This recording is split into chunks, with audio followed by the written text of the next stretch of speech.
Have you ever got angry at work and then regretted it?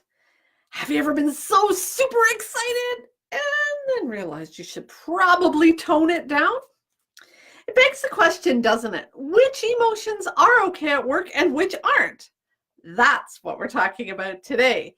Hey, my dear, I am leadership development coach Kathy Archer, author of best-selling book, Mastering Confidence. Welcome to the training room today. Bite-sized training for busy women leaders who want to lead with confidence. See, what I know to be true is most of us hit this point in our career where we feel like in over our heads and we're wondering if we have what it takes to lead. In my courses, in these training sessions, and in my book and in my coaching, I give you both the inner and outer tools to restore your lost confidence so you, my dear, can move from surviving to thriving in both your leadership and your life. Today, we are doing some of that stuff around the inner tools. We're talking all about emotions today and which emotions are okay at work.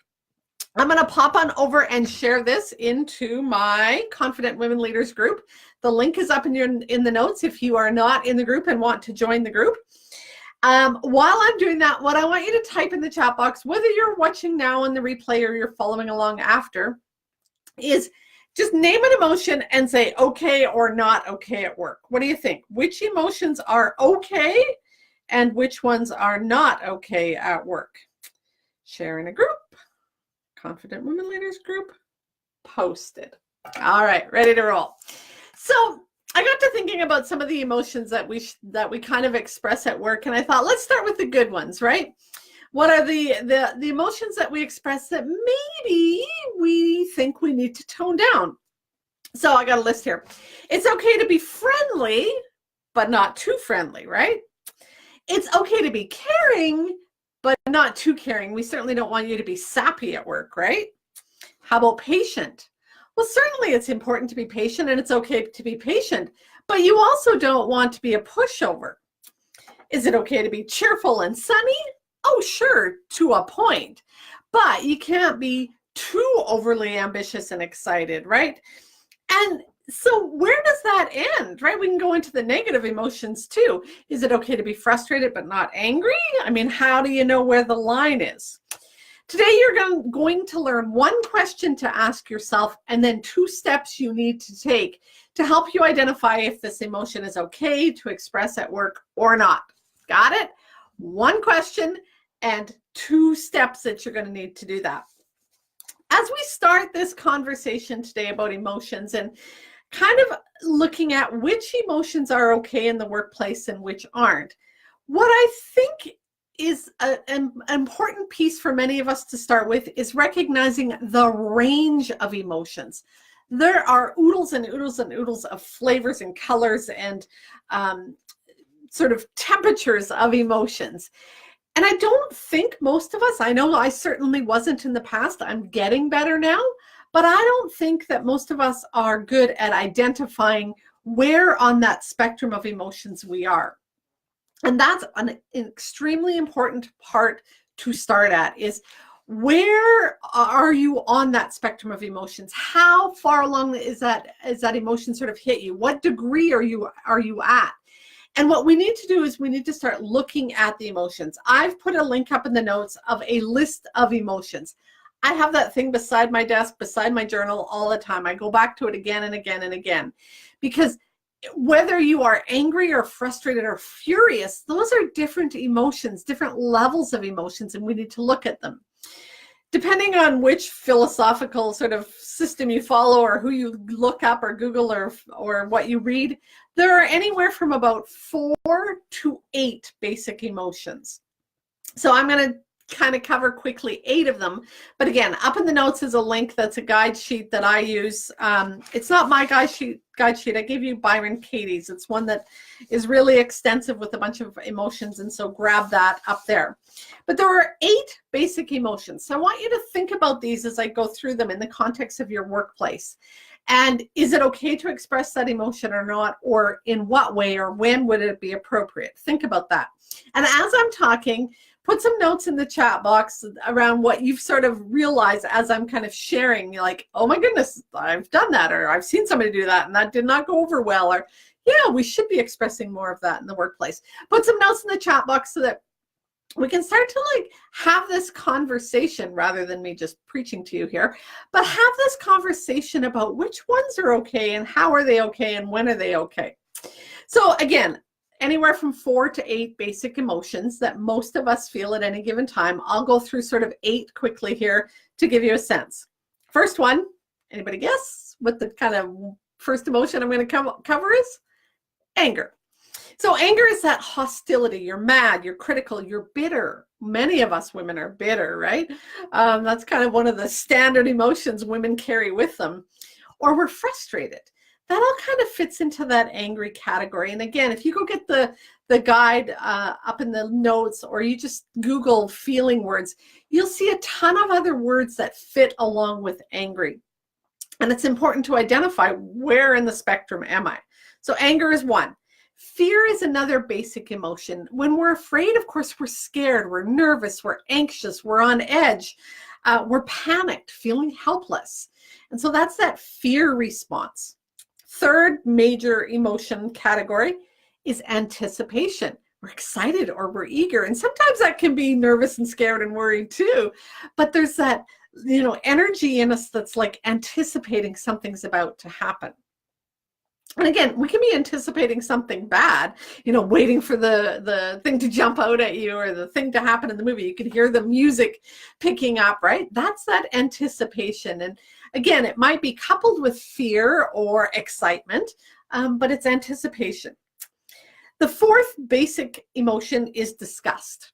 Now, we've all felt disgust, right? We can be disgusted with a food that was brought to us that's got mold on it. We can be disgusted with how somebody acted or behaved, or we can be disgusted with ourselves. And disgust is that like really pushing away, that revulsion or that contempt, like, don't even bring it around me, can't stand it. So those are the first 4: happy, fear, anticipation, and disgust. The next 4, angry, fearful, happy. Let me try that one more time. 8 basic emotions: anger, fear, anticipation, and disgust. We're moving on to happy. Happy or joyful, excited, ecstatic, peaceful, loving, mellow. We're kind of connected to what's important when we're at this point. Sometimes that's pride. That's that place where we feel good, right? Next, sadness. Now, sadness can range from, feeling lonely. It can be ashamed. It can be depressed, feeling guilty, disappointed. That place where there's a need sort of to connect to other people, and maybe we're not feeling like we're feeling that way right now. Surprised is the next category. Interested, amazed, astonished. And then the final one is acceptance. So feeling connected to somebody, accepted, belonging fits in there. So those are the 8 basic emotions: anger, fear, anticipation, disgust, happy, sad, surprised, or accepted. So when you are trying to think about, is this emotion okay in the workplace or isn't it okay? That's one of the things that you have to start looking at is, before I can tell if it's okay or not okay to express in the workplace, I got to know what it is.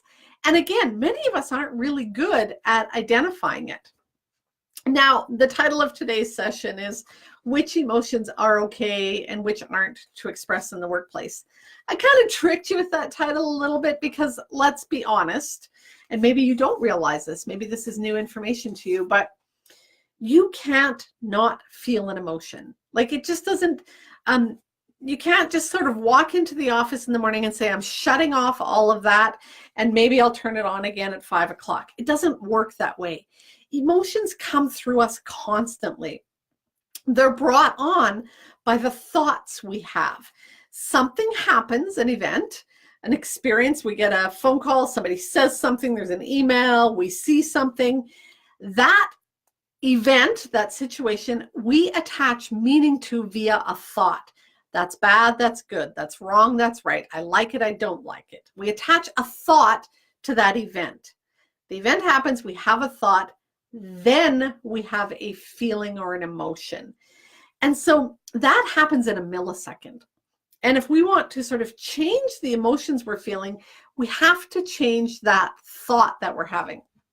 That whole process is really taught in Mastering Confidence. I'm going to drop papers here just a sec. In Mastering Confidence, and it's the inner guidance cycle. It's when you go through that inner guidance cycle of pause, ponder, pivot, proceed. Stop, look at the thought you're having, look at the emotion you're having, notice what's going on in your body, those body sensations, and then ask yourself, is that thought getting me to where I want to go? So if you're feeling angry at work, you got to slow down and go, why am I feeling angry? What's the thought I'm having? What incident happened? What meaning did I attach to that incident? What story did I make up about it? And then, is that helping me get forward, moving, me and my team to where we want to go? Maybe not so much. What thought might be more helpful moving us forward? So I lost track of where I was. The idea that some emotions are okay in the workplace and some aren't is really not true. Emotions come in no matter what happens. The question is, how are you not experiencing those, not that you're experiencing those emotions, but how are you expressing those emotions? That is the better question to ask yourself. Is this emotion okay to express at work or not? Take that even further. It's not even so much, is it okay to express? It's how am I expressing it? What's the manner in which I'm expressing it? I'm sure if you've been following along by now, you're pretty sure that the next thing I'm going to say is this is what emotional intelligence is. It's both recognizing and managing those emotions. That's critical here. You have to be able to identify what's going on, and then you have to manage what's going on.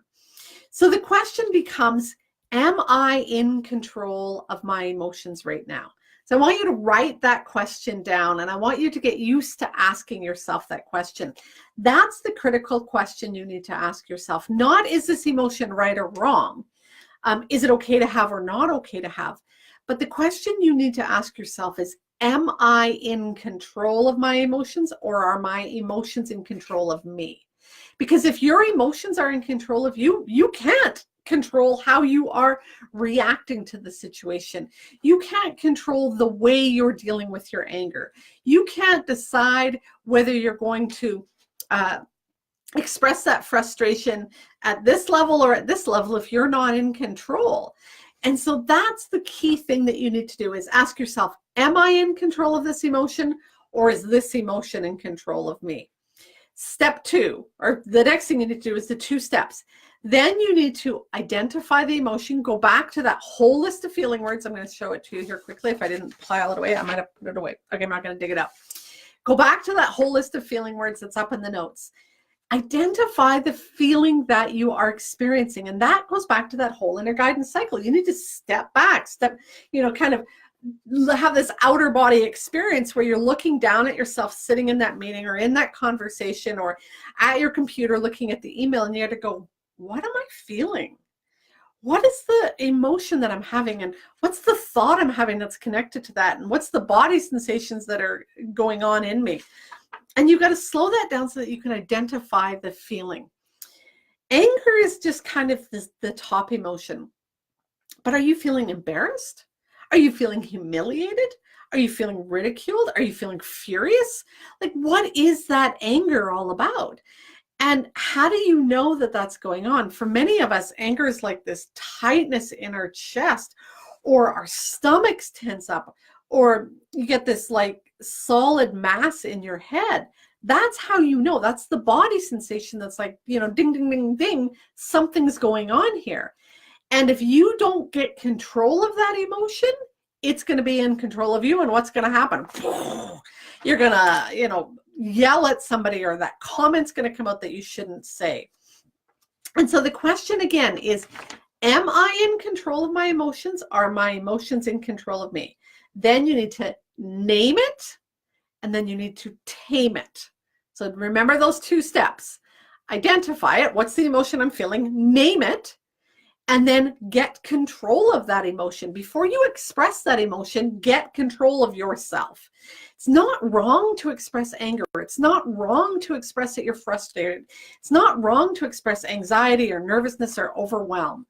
The challenge is when that is in control of you and you're not in control of how you're expressing that in your workplace. That's how you get called names by people. That's how you get identified as, oh my gosh, she's losing it again. Stay away from her. Don't go near her office. That's what happens when you're not in control. So you need to be the one that steps into control. All right. Am I following along here? I got some more notes to make sure that I covered. I got some examples here. Let's go through some examples. So let's imagine that you just get a big contract. It's like, you know, you guys have been working on it and maybe you wrote an RFP or a proposal or a grant proposal, you know, something happened and all of a sudden you get the news that you guys got it. How do you express your emotion at that point? Do you like jump on top of the desk and you're like, yes, we did it. We're so excited. And you run around high-fiving everybody. Is that okay for you? And I'm not here to judge and say it is or it isn't. In some workplaces, maybe that is. In other workplaces, it'd be like, whoa, tone it down a little bit. And maybe that's part of your personality and maybe it's not part of your personality. And so there's a whole bunch of things that you have to factor in there. But the key is, am I in control of that? And for a moment, perhaps, when you are super excited, that's just going to like skyrocket and you're not in control. And that's okay. Like when you imagine winning the lottery, right? Is somebody going to say to you, tone it down, you shouldn't be so excited? Heck no, you should be able to like, you know, jump up to the moon and cheer and shout and get excited. And again, part of that's about your personality. I am that person who's going to be like hands waving and cheering and excited. Other people might express their excitement in a different way. The question is, again, does it feel right for you? Do you feel like you've lost control of yourself and then later you're going to regret what you did? And so, you know, there's no right or wrong answer. It's that you kind of go, I'm super excited and I'm so grateful that my team has worked their butt off. And, you know, I'm proud of what we've accomplished. And it's being able to express that language as you share that emotion. That's probably even more critical so that everybody around you knows and feels appreciated and all of that kind of stuff. Okay, another example.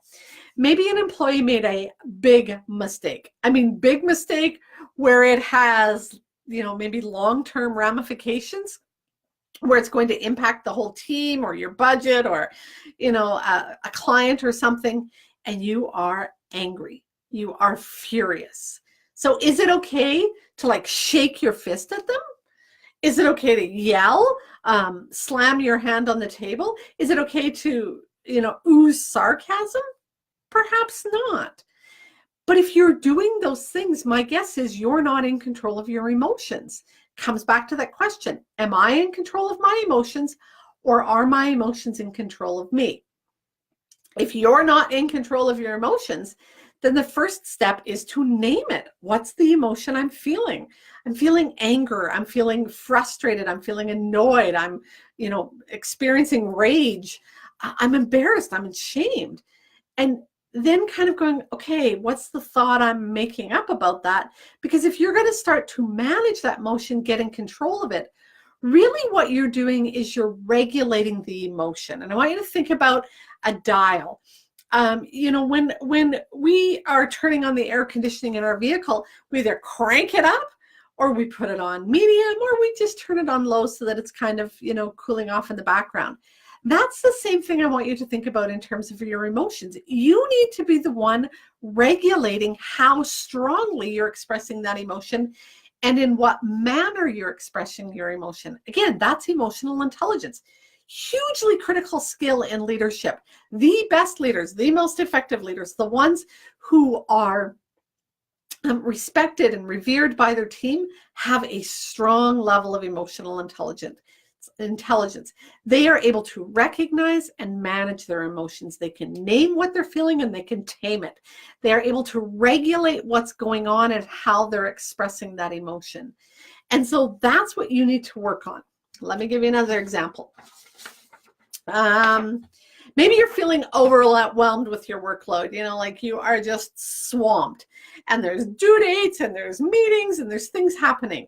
Is it okay for you to, run around the office like, oh my God, I'm so overwhelmed and nobody's helping me and this is never going to work out? And, that misery and that bitterness and that, that sense of heaviness. What's the impact that degree of expressing that emotion is going to have on your team? Well, it's just going to heighten their anxiety. Everybody else around you is going to be like on eggshells suddenly. And they're all going to be nervous. Oh my God, she's going to come, hunt me down and get this information. And what if I don't hurry up and stay out of her way? And everybody else gets put on edge. Now, you can have the same level of workload, but experience a different feeling by changing your thoughts about that. Remember, we talked a minute ago about you're making meaning up about something. And that's what you have to think about. What's the story I'm making up about my workload? That it's overwhelming.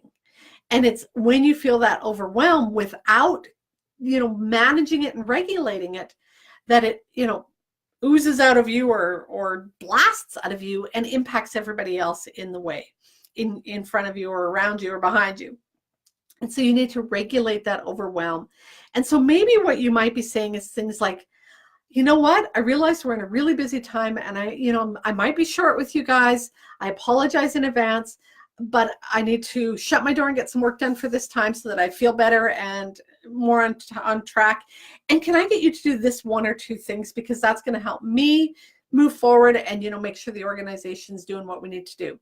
And so you acknowledge in front of other people that you're feeling the overwhelm, but you acknowledge it from a place of being in control. Remember, you've got that dial turned up about how overwhelmed am I feeling and how am I expressing it. Maybe, here's another example, maybe you're in a meeting and you've just been thrown under the bus. We've all experienced this where somebody outs us or says something or puts us on the spot or they don't back us up. And when you're in that place, you suddenly feel humiliated or so angry. And you are shooting laser darts at that person, or you're ready to crawl under the table. That is like that dramatic kind of emotional impact on you. If you aren't the one that has your finger on that dial, if you're not the one regulating that, you are going to blow up. You are going to shut down. You are going to do something that's revengeful. If you want to manage that emotion, you have to pull it back in the middle of that meeting. This is what emotionally intelligent leaders do. In the middle of that meeting, when the conversation is still going on around them, it's almost like they hit the pause button on the movie and they regroup inside of themselves like, I am furious right now. And the story I'm making up is they don't respect me, that they've just undermined me, and that I'm going to have a horrible time getting out of this mess. And that's the story I'm making up. So let me just, play with that. And this is what emotional intelligence is. So that helps you to then regulate that emotion in the moment. Now, here's the thing about all of this. It takes a lot of work to get to this point. I'm not going to lie to you and say you just suddenly name it and tame it. You suddenly become more aware and go, oh my God, my emotions are in control of me. I better get control back. And you just kind of flip the switch and you're in control. It doesn't work that way. It takes time. It takes effort. It takes practice. It takes what I call that inner work. And if you don't do this inner work, whether that's sitting down and journaling, taking a walk to kind of regroup and get a hold of yourself and start looking at what's going on, having a conversation with somebody to kind of debrief. If you don't do that inner work, your emotions are going to continue to control you. You're going to continue to feel hijacked by them. You are going to find again and again and again that you feel like the world is out to get you, that the world is making a mess of your life. And so if you want to be the one in control of what's going on for you, you have to do this inner work. You have to get that emotional intelligence. How do you do that? Again, you do that work of recognizing whether you're in control or not, and then naming it and then taming it. To do that, you're going to have to do the inner work, as I said. So a couple things. One is the guide sheet up there, the feelings is going to help you to name it. Go grab that.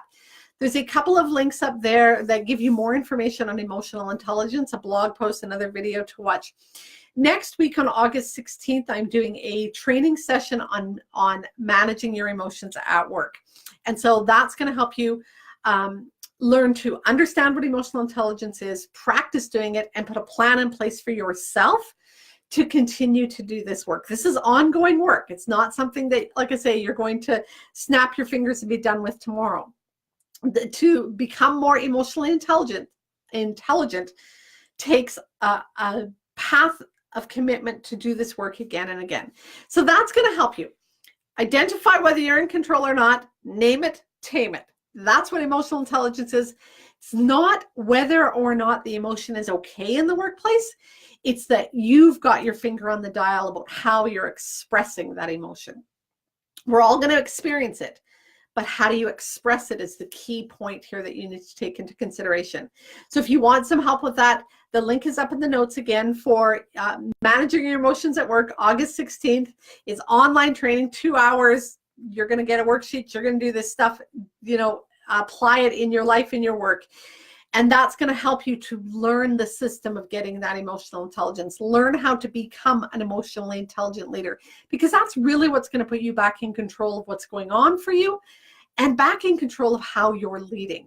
It's also, my dear, what's going to move you from surviving to thriving in both your leadership and life. Make sure you go register for the training next week and go have yourself an awesome day.